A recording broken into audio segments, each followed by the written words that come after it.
From We First and Goal 17 Media. Welcome to Lead with We. I'm Simon Mannering, and today I'm speaking with Wayne Suiter Matamoros, who's the Managing Director of Product and Experience at Unreasonable Group, which has partnered with Barclays, the bank, to create a business accelerator called Unreasonable Impact. Wayne, welcome to Lead with We. Thanks, Simon. I'm really excited to be here and happy to be speaking with you today. And, firstly, Wayne, I always love to understand where somebody has come from when they've landed in a place so meaningful as Unreasonable. So I know you were at NYU Stern School of Business. Your home is Costa Rica, but what led you to Unreasonable? Tell us about your journey.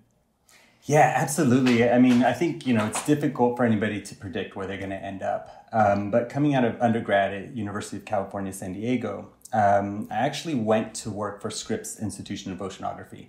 So really the preeminent environmental institute in the world. I mean, just doing fabulous work. And what a lot of people don't know is that the Keeling curve, which is really what sparked, all of the discoveries and a lot of the knowledge around greenhouse gases and the detrimental impact on the world. Charles Keeling was at Scripps. And so, I was there and I was working in design and technology, and I saw the beginning of the whole conversation happen and was highly motivated and really trying to think about, what else could I do? After being there for about 8 years, I decided to go to business school because I did start to see this potential for really business to be a part of the equation in addressing these things. And so I did go to NYU Stern, moved out to New York from San Diego, from having a beachfront office, to being in the middle of a big city. And initially I was looking at going directly into social impact. And to be completely, transparent, what happened is I graduated from Stern with enough loans to buy a home. And it just wasn't financially possible. But that ended up being a blessing because what happened is I went into design consulting. And so working with some of, the most influential design firms in the world, working on corporate strategy, product and service innovation, really meaty stuff in the private sector. And I think there, one is that I got really steeped in business, really understood the vocabulary, how businesses work, was able to influence a lot and work with, C-suites and boards. But really with my sights still looking towards impact at some point.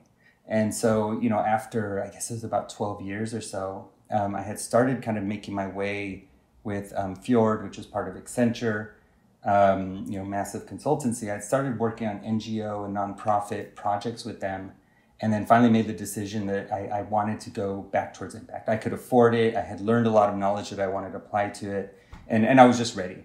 And as I was looking around, I was looking at a lot of really reputable NGOs and nonprofits. And then all of a sudden, I got in contact with Unreasonable. And it was actually through somebody that I know very well at Accenture. And they said, you need to talk to this guy. So I talked with Coleman, who is one of the managing directors. And then after that, I spoke with Daniel Epstein, who's the founder of Unreasonable.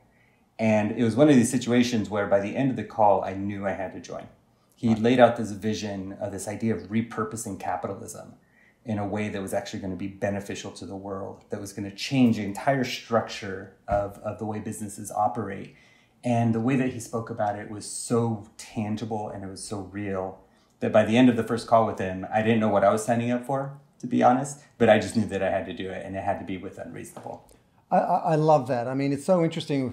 The benefit of hindsight, we look at our life journeys and we see that you had a deep experience in the problem.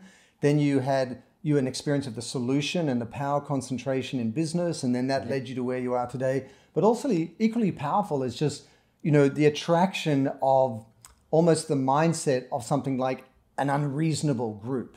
That appeals to you on a personal level. Would you characterize yourself that way? Would you say that when you heard about what the company's doing, you thought that was needed in the world? What was it about the whole idea of being unreasonable that just felt right to you? Yeah, it really did. I think that term, it's not just a marketing gimmick. I think that right now we are in such a place, especially when you look at the environment, where reasonable solutions are not going to cut it. And I think that the ambition of being unreasonable and really just aiming for something. When we talk about repurposing capitalism, we're talking about a construct that has existed for hundreds of years. But we don't talk about that in just really a way that it's just rhetoric or it just sounds good. I mean, when we talk about it internally, we talk about it with Daniel, we really talk about how we can shift markets. And so I think for me, when I think about being unreasonable, I first of all think about what our mission is and how do we stay true to that, and how do we make sure that we are really going to have, an abnormal impact on the world. I mean, just really above and beyond what we think is possible. And then even more so, when I talk to the ventures, we refer to them as our fellows, the founders, we call them our fellows. And I listen to them speak, and I look at their credentials, and I look at what their ideas are. It's so unreasonable. I mean, it's so far-fetched. There's this great example. We talk a lot about them because they're really potentially a unicorn, which is Air Protein, which literally captures carbon dioxide, a greenhouse gas, and converts it into edible chicken. And I remember she was raising, Dr. Lisa Dyson, brilliant leader, and she was raising, and so I posted something on LinkedIn, and somebody wrote as the first comment was, "Ha ha ha, is this April Fool's?" Right. Because it was, this concept of converting, a greenhouse gas into edible chicken. And I think if you were to look at a lot of our ventures and speak to a lot of our fellows, you would have that moment of just thinking like, wait a minute, this can't be real. This is too far out there. And I want to point back to something that you said there, which is so important. It's not just being unreasonable as a disposition. It's the solutions we're providing today, how reasonable they are, how considered, how incremental they are, is not going to get us where we need to go. We need to pattern interrupt. We need to disrupt. We need to be uncomfortable.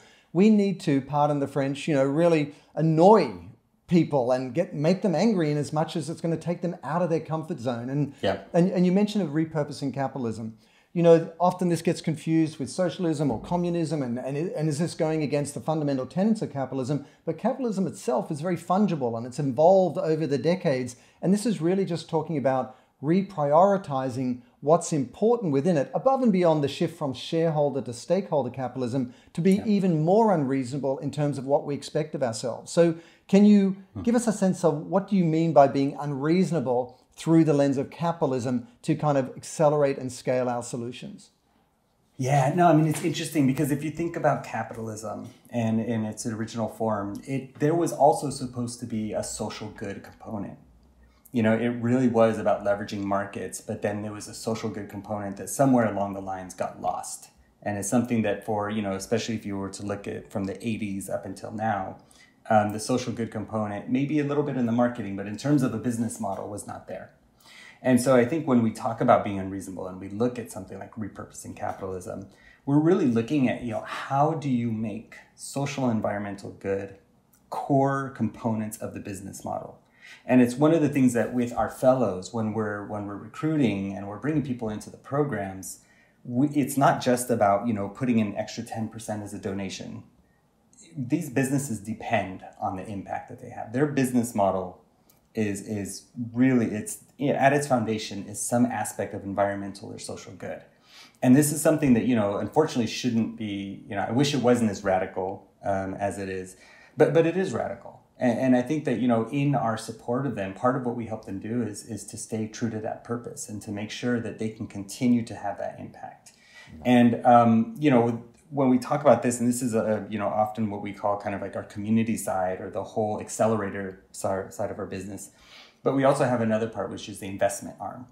And we have something which is called Unreasonable Collective, which is part of our investment. And this is where we're actually essentially creating a collective that allows people to be able to invest directly in the companies. And everything about that is unreasonable as well. We're trying to invite in people who normally are not part of investing. So we have really high diversity targets that we've been hitting. So, we're always looking at 50% and above women and people of color to be a part of this. We allow different dollar figures so that other people can get in. So even at the core, something as cut and dry as capital and capital raising, we're trying to change what that looks like. So, I think across every angle, we're trying to have that impact.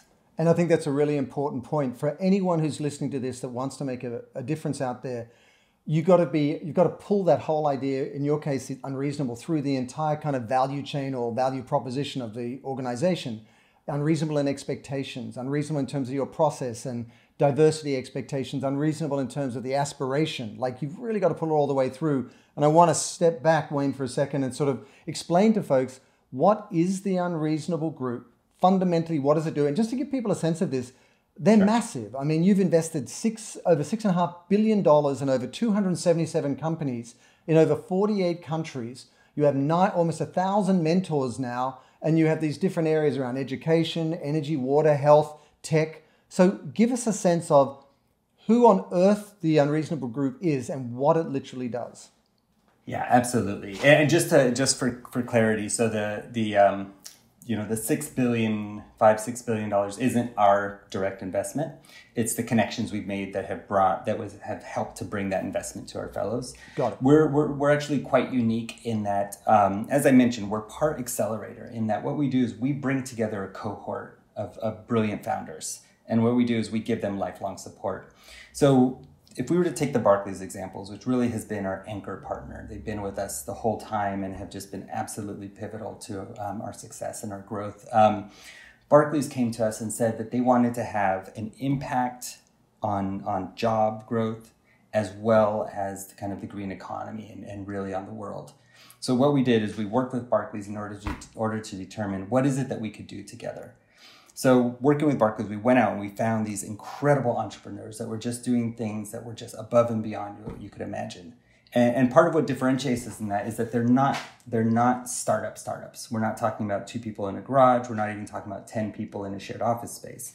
We're talking about companies that actually have established products. They have revenue coming in. And really, we call them, we say it loosely, but growth stage, meaning that they've reached this point where they're stable and, by most measurements, they're profitable, and they're looking to get to that next stage. And when I talk about this being a differentiator, the real rationale behind that, which I think is important, we want them to compete with the big boys. What we're looking for is giant slayers. When we look at some of the industries out there that have just for decades and decades been destroying the earth and behaving in ways that have been completely irresponsible and have dominated industries and set standards. I mean, Rebecca Henderson, for instance, in one of your earlier podcasts, she was talking about the fashion industry and about clothing and about how just a wasteful industry it is. And we're looking for the disruptors to that. I mean, we have Natural Fiber Welding, which is a company that's out of Illinois. And they're making 100% plant-based fibers. They have partnerships now. They're working with BMW, Ralph Lauren. I mean, they're partnering. And what they want to do is they want to be able to compete at the highest levels with the biggest providers of fabrics, which are primarily, what we're wearing right now is primarily petroleum. It's a mixture of materials, but there's some petroleum base in it. And so you're still talking about oil going into clothing or even the fabric on our chairs. And so a company like Natural Fiber Welding, they're actually looking at competing at that level. Like, they want to get to that point where they're actually going toe to toe with whoever it might be to say, hey, Porsche, instead of making your interiors with this petroleum-based upholstery, what about if we give you this 100% plant-based and to come in at a cost and at a level of quality that compete? So that's the whole part, as I was saying. So what we do in that instance is we form a community around these ventures. So we bring in these founders, these fellows into the cohort, and then we bring in all of these incredible mentors. And, yes, we have, a lot of recognizable names. Seth Godin shows up often, Tom Chi, one of the founders of Google Glass, Jeff Hoffman, one of the founders of Expedia, people like that. But then we also have all of these different people in the network that come from different industries. We have investors, we have designers, we have marketers. And essentially they swarm around the fellows and ask them, how can we help you solve your hardest problems? How can we help you succeed? And that's where we often talk about us trying to give our fellows an unfair competitive advantage. And unfair sounds wrong, but in reality, so many of the industries have been dominated by companies who have been very unfair in the wrong way.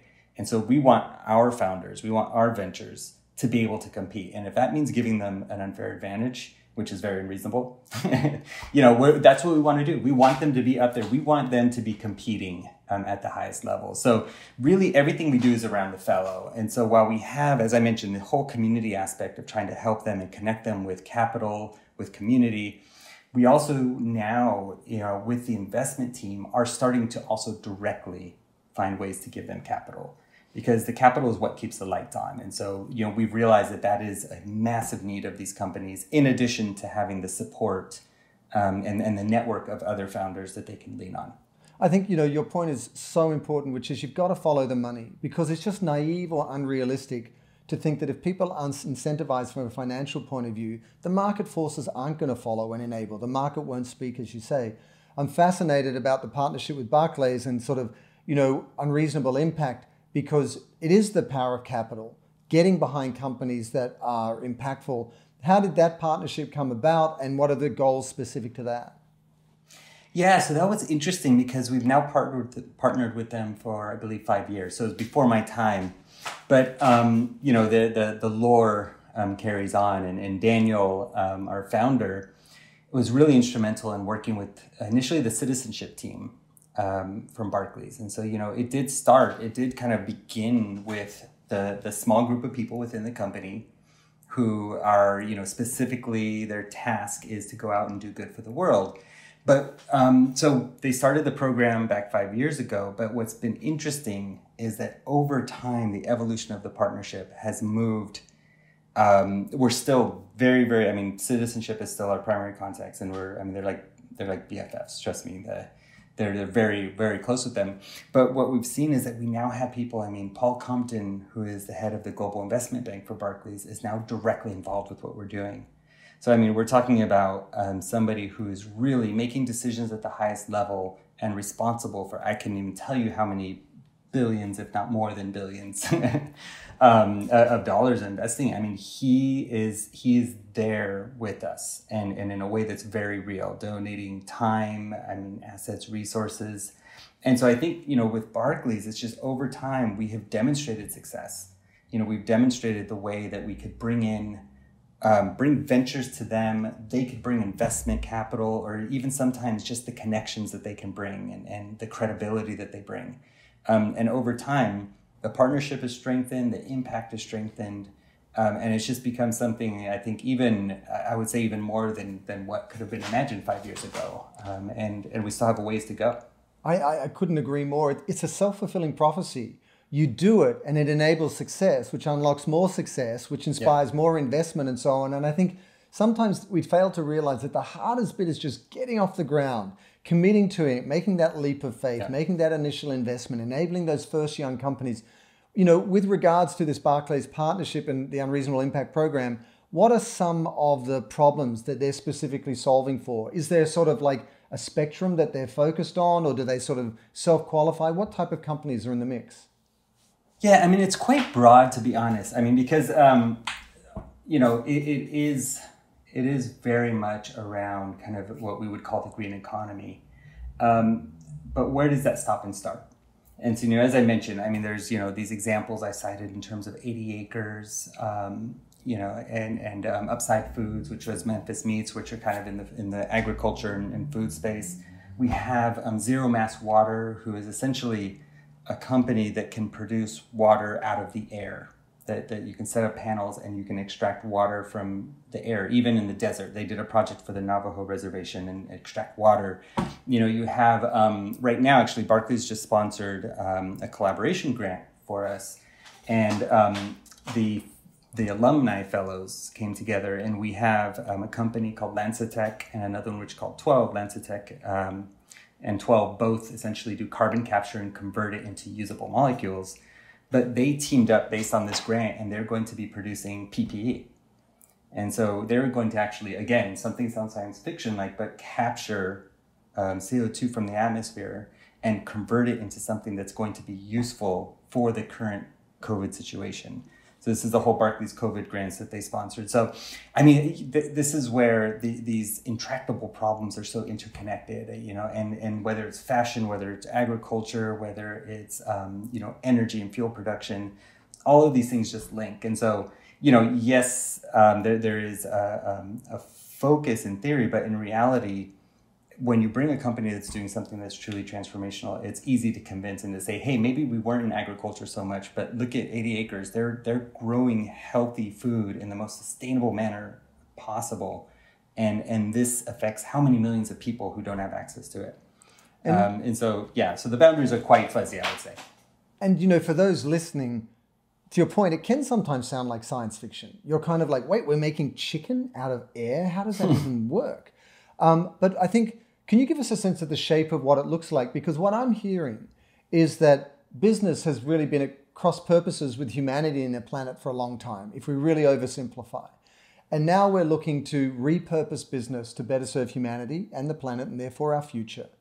And a lot of the insights that we can leverage to that end are in the inherent wisdom of the natural world as it's evolved over millions of years and so on. And we're looking to learn from that and unlock these new ways. But really the larger point is that these problems we're solving for are actually massive marketplace opportunities in disguise waiting to be discovered. Would you say that's fair? No, absolutely. I mean, again, I was watching one of your podcasts earlier, and there was a figure, I believe it was $12 trillion opportunity to solve the SDGs, Sustainable Development Goals. I mean, that's money. I mean, I can't even think of another industry who had that big of a potential revenue flow, you could say. And so, I mean, this is something where we're at this point right now where it's just taking off. But if you were to think about the size of that pot, $12 trillion globally and the potential, it's something that, if that doesn't inspire somebody to become an entrepreneur, I don't know what does. I mean, right. What other industry could you think of? I would even say even more so than software, for instance, or any sort of platform. The growth potential there is just unheard of. And we're seeing it, and we're seeing countries that are investing in it. We're seeing, really kind of solid steps in terms of policy in order to make this possible. And I think part of it, is rethinking the way things are done. I mean, rethinking much more reasonable ways. There's going to be a lot of disruption. There has to be. A lot of industries have made it. They put up walls, they put up boundaries in order to allow these things to happen. And we sometimes have these technologies that come through our programs where it was based off of an old technology. I mean, electric cars were around decades and decades ago, but they were just not allowed to flourish. But I think right now the tide is changing where government policy is they're setting targets now saying, no, we're going to have X percentage of electric vehicles.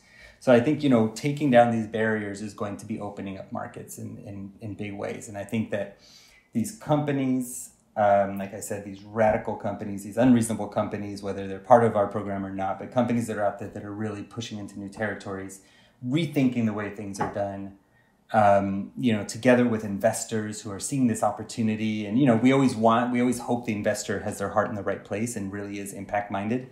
But I think even a lot of smart investors who see the economic opportunity, and if they don't give a shit about the impact, but they're investing in the right thing, I don't know that I'm going to complain. Well, we're going to make sure their money goes to something good, something good and something profitable. You've got to meet them where they are, and as they have more experience, not only of the financial rewards, but the impact, rewards, and they can lean into that as well. But here's what keeps me up at night, Wayne, and it's preoccupied myself for the last 4 years, which is we're not moving far enough, fast enough. And obviously the fundamental premise of Unreasonable is to address that.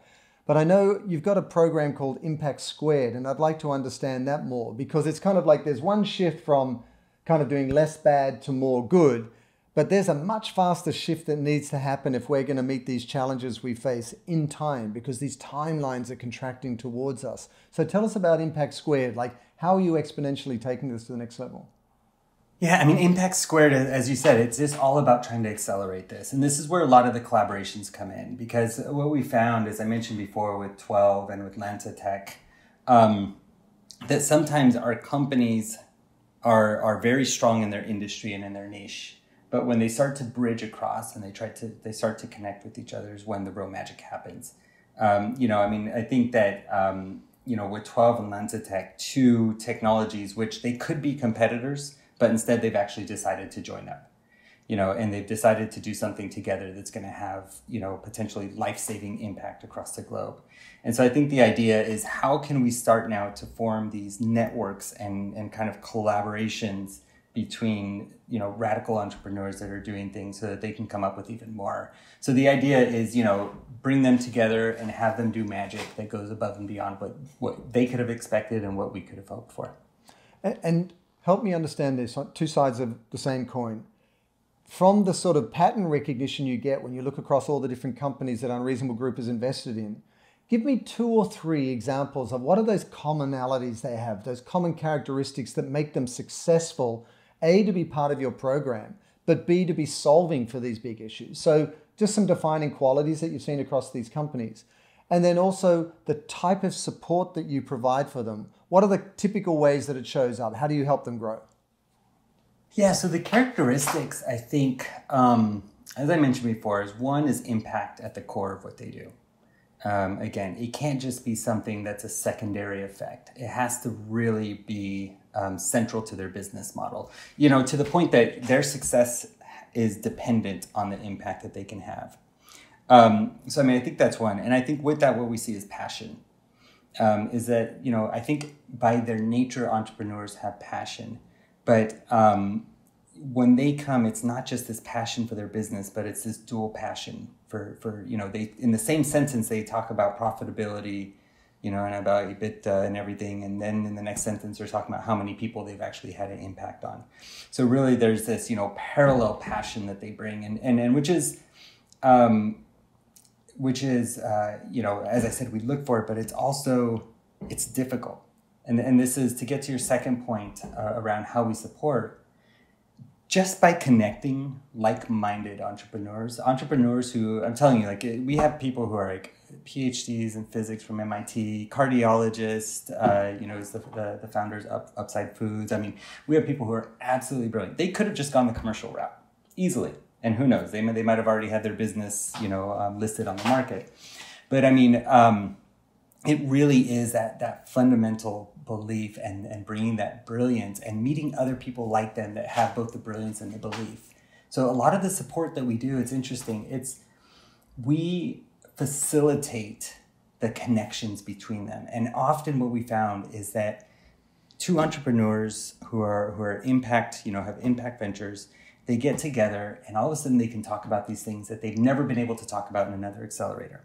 Every other accelerator has, hacking your way to growth or, everything is just about the business. And that's important. They have to be viable businesses. But when they start talking about the fact that, I could cut my costs and I could, outcompete some of my competitors, but that would actually mean that I couldn't source from a sustainable supplier. And that is a conversation that instead of saying, well, obviously your stakeholders would be happier and your shareholders would be happier because that would increase your profitability. Instead, you have somebody that's sitting across from you saying, don't do it. You won't be able to look at yourself in the mirror. And things happen in our programs that don't happen.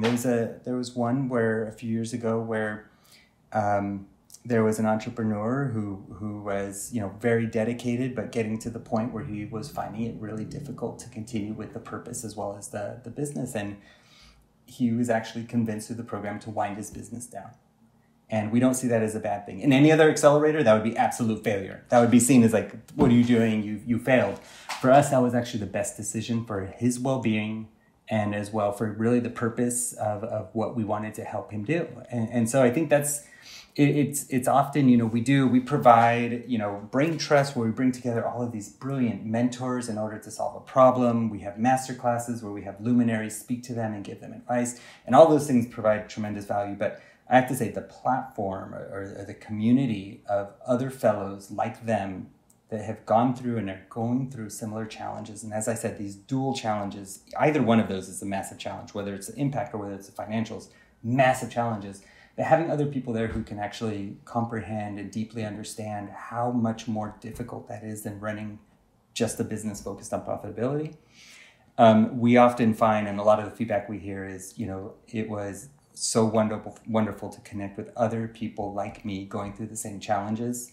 And we have something that's called the fireside where, the entrepreneurs will talk to our company.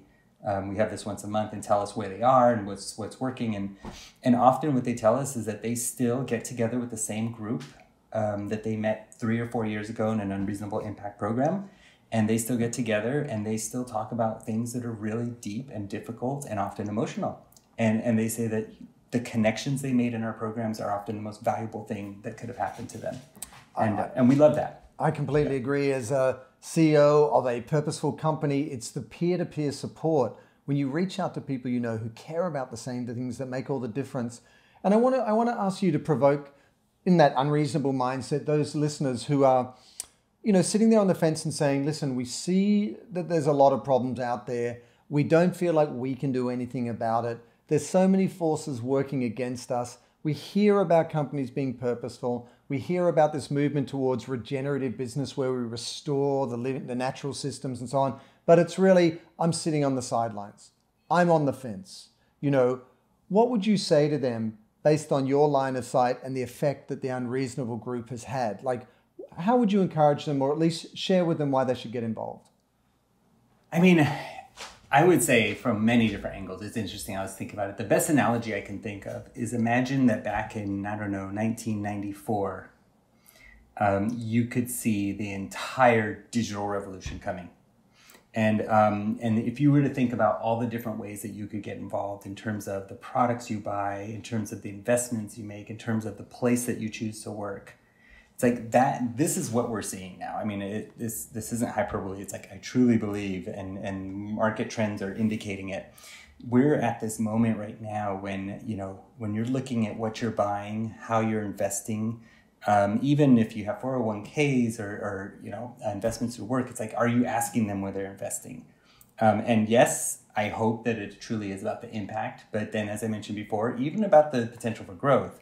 And then, for young people too, I mean, it's, where do you choose to work? Like, where are you going to go work? What type of company is it? What is at their core? I remember years ago when I was graduating, Patch Adams, who was the doctor that started the Gesundheit Institutes. Robin Williams played him in the movie, Patch Adams. Remember, he gave us a speech and he talked about, there were all these students here, and he was saying, you can go out and work for, these huge corporations that are, destroying this earth. And again, this was 25 years plus ago, he said, or you can go do something meaningful. You can go do something so that when you're on your deathbed, you can look back and you can feel that you left the world in a better place. And so I think that all of these decisions that we make, whether it's purchasing, investing, working, whatever it is that we do, we have that potential for impact. I mean, it's not just about, buying one product. It's across all the spectrum of our life and all the different things that we could do. And I have to say too, like, I never, ever want to disparage the hard work being done by NGOs and nonprofits. There's a lot of place there too to get involved and to do wonderful things. So, that might be a route for many people, but in terms of the route that I chose and where I see this potential for just a rapid, radical change, I do think that it's going to be through the business community and all of the people that are part of that community, either as purchasers, buyers, or whether it's investors or employees. I think there's going to be more than enough for everybody to contribute there. Wayne, thank you so much for giving us insight into something that, has just such sort of exponential power. And it really starts with that mindset of being unreasonable. And I think it's a challenge for all of us to kind of self-disrupt and to think about how we can do things more differently, more quickly, because we need to solve for these issues as quickly as possible. So thank you for all the insights, and thank you for the companies that you're supporting through the Unreasonable Group and Barclays, and just really appreciate the time. Thank you so much, Simon. This is super fun. As I had told you, I think before we started speaking, once you get me going on this, I can't stop. It's genuine. I'm excited about what I'm doing, and these fellows, when I speak to them, every single one of them that I meet, I just think, God, if just they could make it, the world would change. Wait, if just they would make it, the world would change. There's so much potential, and I'm so excited. Thank you for giving us the platform to help people understand. And, please, anybody who's out there, please reach out if you have questions or want to get involved in any way. The bigger our community, the more powerful it'll be. Fantastic. Thank you, Wayne. All right. Thank you, Simon. Be well. Thank you again. Thanks for joining us for another episode of Lead with We. You can find out more information about today's guest, Wayne Suiter Matamoros, in the description below. And if you enjoyed this episode, give it a thumbs up and make sure you subscribe to the YouTube channel by clicking the red button. Lead with We is produced by Goal 17 Media, and you can listen to all the episodes on Apple, Google, or Spotify. And I'm excited to share that my new book, Lead with We, comes out in November and is now available for pre-order on Amazon, Google, and Barnes & Noble books. So check it out. See you next week. And until then, let's all lead with we.